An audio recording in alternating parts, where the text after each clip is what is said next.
इस वीडियो में आप लोग जो है प्रश्नावली 2.1 के सवालों को देखेंगे। तो सबसे पहले पहला क्वेश्चन देखिए, यदि x/3 धन 1 कामा y माइनस 2/3 बराबर 5/3 कामा 1/3 तो x तथा y ज्ञात कीजिए। हमें क्या निकालना है? x और y का मान निकालना है। तो देखिए इसको सॉल्व कैसे करेंगे। हमें दिया गया है, पहला सवाल है x/3 प्लस 1 कामा y माइनस 2/3 एक हमारा क्रमित युग्म है। ये बराबर दिया गया है 5/3 कामा 1/3। तो अगर दो क्रमित युग्म आपस में बराबर होते हैं तो पहला जो पद होता है पहले क्रमित युग्म का, वो दूसरे क्रमित युग्म के पहले पद के बराबर होता है। पहला पद पहले पद के बराबर होगा, दूसरा पद दूसरे पद के बराबर होगा। तो इसको जब हम हल करेंगे तो पहला पद जो है x/3 प्लस 1 बराबर इसके पहले पद के करेंगे, यानी 5/3 होगा। तो x/3 बराबर होगा 5/3 माइनस 1। तो जब इसको हल करेंगे 5 माइनस 3 एकम 3/3 सबके बटे 3 हो जाएगा, और यहाँ पर होगा x/3। तो x/3 बराबर क्या होगा? 5 में से 3 घटाएंगे तो कितना हो जाएगा? 2/3। तो अब ये 3 इधर जाएगा, 3 इधर आएगा तो गुणे में होगा, यानी x बराबर हो जाएगा 2/3 गुणे 3। 3 3 से कटेगा तो कितना आ जाएगा? 2 आ जाएगा। x बराबर हमारा कितना आंसर आ गया? 2। इसी तरीके से दूसरे पद को दूसरे पद के बराबर कर देना है, यानी दूसरा पद हमारा है, देख लीजिए, y माइनस 2/3। तो y माइनस 2/3 इसके बराबर दूसरे के बराबर करना, बराबर क्या होगा? 1/3। तो y बराबर होगा 1/3 प्लस 2/3। तो इसको जोड़ देंगे, 1 धन 2/3 बराबर 3/3 कट जाएगा, 3 एकम 3 तो कितना आ गया? 1। यानी y बराबर हमें क्या मिल गया? 1। तो x और y का हमने मान निकल, x बराबर कितना आ गया? 2, y बराबर कितना आ गया? 1 आ गया। तो x और y का मान हमने ज्ञात कर दिया। दूसरा क्वेश्चन देखिए, यदि समुच्चय A में 3 अवयव हैं तथा समुच्चय B बराबर 3, 4, 5 तो A क्रॉस B में अवयवों की संख्या ज्ञात कीजिए। समुच्चय A में 3 अवयव, समुच्चय A में कितने अवयव हैं? 3 अवयव हैं। तो जो n A है ये है 3। n A का मतलब होता है A के अवयवों की संख्या, number of element of A, इसको पढ़ते हैं A के अवयवों की संख्या। और जो हमारा समुच्चय B दिया गया है वो दिया गया है 5, 4, 2। तो B के अवयवों की संख्या NB बराबर क्या हो जाएगी? इसमें कितने अवयव हैं? 1, 2, 3। इसमें कितने अवयव हैं? 3 अवयव। A में भी 3 अवयव, B में भी 3 अवयव। हमें निकालना है A क्रॉस B में अवयवों की संख्या। तो A क्रॉस B में अवयवों की संख्या को हम लिखेंगे n of A cross B। ये क्या है? A क्रॉस B में अवयवों की संख्या। तो ये फार्मूला होता है NA into NB। A cross B में अवयवों की संख्या NA क्रॉस B, इसको हम क्या पढ़ेंगे? A क्रॉस B में अवयवों की संख्या बराबर क्या होगा? NA into NB। यानी ए के अवयवों की संख्या गुणे बी के अवयवों की संख्या। तो ए में कितने अवयव हैं? ए में 3 अवयव हैं, देखिए दिया ही गया है। और बी से समुच्चय दिया गया था, उसकी अवयवों की संख्या मैंने निकाल लिया 1 2 3। तो इसमें भी 3 अवयव, 3 क्रॉस 3 बराबर हो गया 9। ए क्रॉस बी में अवयवों की संख्या कितनी आ गई? कितनी आ गई? 9 आ गई। तो यहाँ पे लिखेंगे अतः ए क्रॉस बी में अवयवों की संख्या बराबर 9। ठीक, इसको हिंदी में लिखेंगे, वो उत्तर हो जाएगा। तो इस तरीके से 2 क्वेश्चन आप लोगों ने देख लिया। तीसरा देखिए, जी जो है वो 7 8 है, एच जो है 5 4 2 है। तो जी क्रॉस एच और एस क्रॉस जी ज्ञात कीजिए। तो क्वेश्चन नंबर 3 आप लोग देखिए,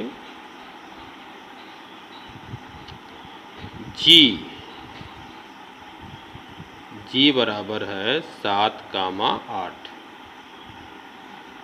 और एच बराबर है 5 कामा 4 कामा 2। तो हमें निकालना है जी क्रॉस एच।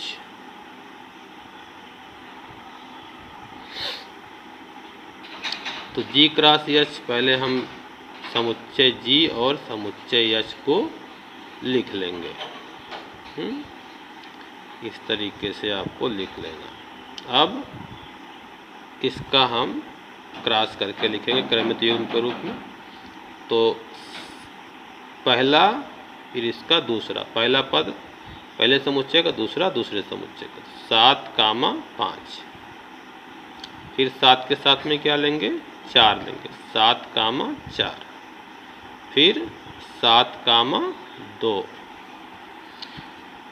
इसके बाद 8 के साथ में लेंगे, 8 कामा 5, फिर 8 कामा 4, फिर 8 कामा 2। ये क्या हो गया? जी क्रॉस एच। अब एच क्रॉस जी अगर निकालना है तो पहले हम लिखेंगे एच के अवयवों की संख्या 5 4 2 और जी के, अब जी जो है समुच्चय वो है हमारा 7 8। अब अगर हम एच क्रॉस जी निकालेंगे, देख ही रहे होंगे यहाँ से मैंने लिखा एच ये है और जी ये वाला है ना। तो अब हम इसके अवयवों को पहले लिखेंगे, यानी 5 कामा 7, 5 कामा 8, 4 कामा 7, 4 कामा 8, 2 कामा 7, 2 कामा 8। देख रहे होंगे, फिर से समझा दे रहा हूँ। 5 के साथ में 7, 5 के साथ में 8, 4 के साथ में 7, 4 के साथ में 8, 2 के साथ में 7, 2 के साथ में 8। तो ये मैंने निकाल लिया जी क्रॉस एच और एच क्रॉस। अगर पूछा जाए कि क्या दोनों बराबर हैं, तो दोनों आपस में बराबर नहीं है। देखिए ये दोनों बराबर नहीं है। बराबर क्रमित युग्म कब होते हैं? जब पहला अवयव पहले के बराबर, दूसरा अवयव दूसरे के बराबर। तो इसका जो क्रमित युग्म है इसके क्रमित युग्म के बराबर नहीं है।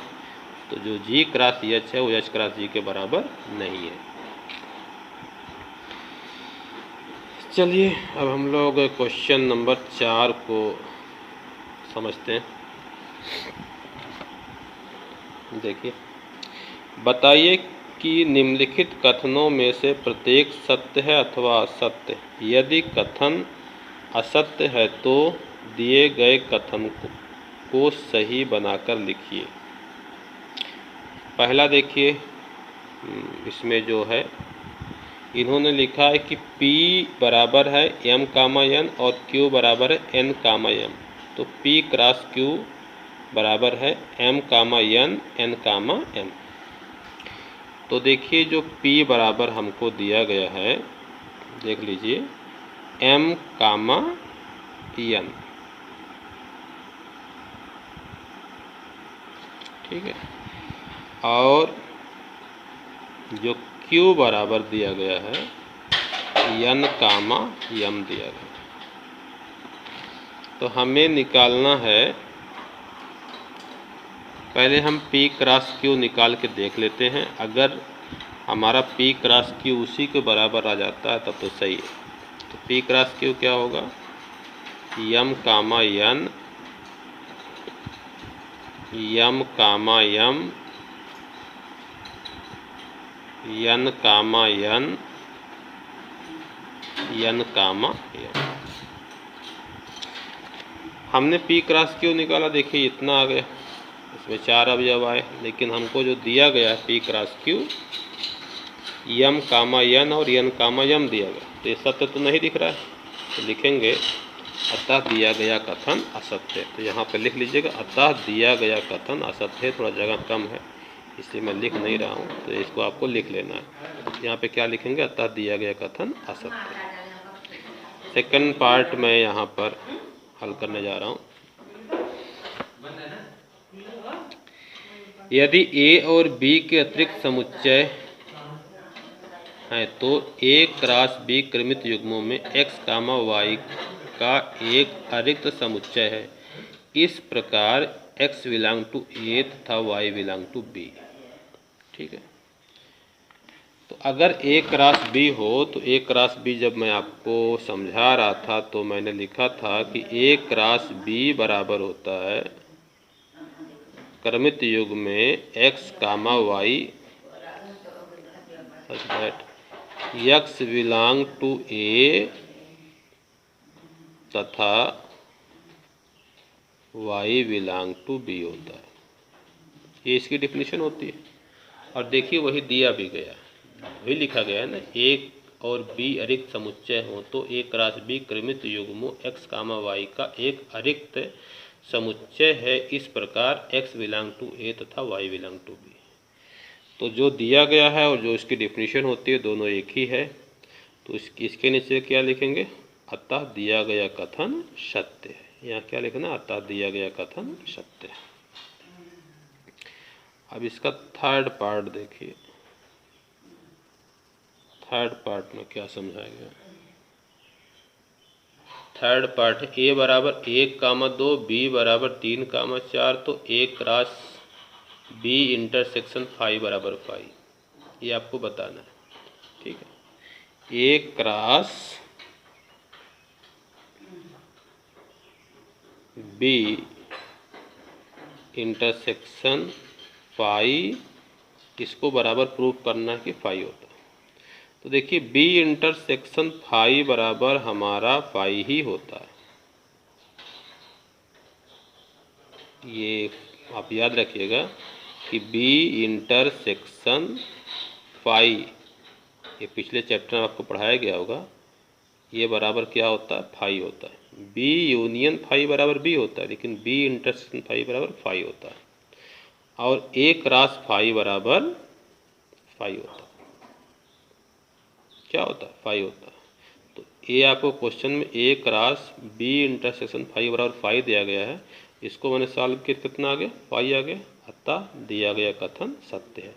तो इसके नीचे लिखना अतः दिया गया कथन क्या है, सत्य है। इसमें दो चीज़ों को आपको याद रखना है कि किसी भी समुच्चय में अगर फाई के साथ इंटरसेक्शन लेते हैं तो फाई आता है, और किसी भी समुच्चय का फाई के साथ अगर क्रॉस लेते हैं तब भी क्या आता है, फाई आता है। ठीक है, तो ये क्या है, सत्य है। तो इसमें एक क्वेश्चन और आप लोग देखिए, पांचवा देखिए, A बराबर दिया गया है -1 1, तो A cross A cross A ज्ञात करना है। A बराबर है -1 कामा 1, तो हमें क्या निकालना है, A cross A cross A, -1 comma 1 cross -1 comma 1 cross -1 comma 1, तो -1 कामा, सॉरी यहाँ माइनस नहीं है, -1 कामा 1। अब इन दोनों का मैं क्रॉस निकाल ले रहा हूँ। ठीक है, यहाँ पर क्रॉस है। तो देखिए यहाँ पर क्या होगा, पहला अवयव पहले का, पहला अवयव दूसरा अवयव ये उसका हो गया, -1 1 हो गया। फिर -1 के साथ इसका दूसरा अवयव 1 लिया जाएगा, ठीक है ना। फिर 1 के साथ -1 हो जाएगा, फिर 1 के साथ 1 हो जाएगा, ठीक है। तो ये आपका हो गया। अब इसके साथ ये लेना -1 -1 और 1 -1, फिर ये सारा सेट लेना -1, सॉरी मैं यहाँ पर थोड़ा ध्यान देख नहीं पाया, -1 के साथ में ये वाला सेट, यहाँ पर भी माइनस है ना, -1, अब ये वाला सेट -1 और 1, फिर इसके साथ में ये वाला सेट लेना -1, ये पूरा सेट 1 और -1, ठीक है। फिर -1 के साथ में ये सेट लेना -1 1 और 1, फिर दूसरे इसके साथ में ये वाला सेट लेना 1 -1 -1,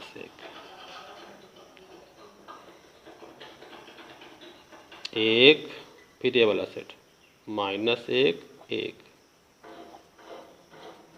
1 के साथ में ये सेट 1 1 -1,